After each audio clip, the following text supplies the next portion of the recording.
मोती भाई कंगना एमती मुह सुखई शोच उठ दुनिया देख दूर माकड़ भाई कष्ट करी करी मो अंटा भांगी गलानी किंतु मालिक खाली गोटे बिस्कुट देउची लाइफ रे किछि मोटिवेशन नाही। सुनो कर्म करी जा फल को आशा करना। मु देखुनु दिन सारा लोकंको चश्मा चोरी करूची से माने मते केळा सेव देई तोसामत कर। तोर टैलेंट मु सेमिति कले मते लाठी माड़ मिलिबो।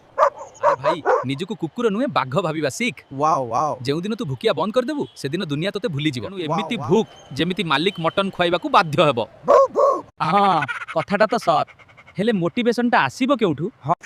अरे पागल लक्ष्य स्थिर कर पड़ोसी घरर कुकुरी लुसी कथा भाबो ताकू इंप्रेस करबा को हेले तोते स्टाइल रे रहिबा पड़ो। एबे बुझिली मु एबे जाउची खूब जोर रे भुकिबी आउ मालिक को हैरान करबी। एइटा हेउची असली मोटिवेशन मने रख। जीवन रे जदी कष्ट अछि तेबे मांकड़ भली चगला हुओ नचेत कुकुर भली बादशाह होई बंच।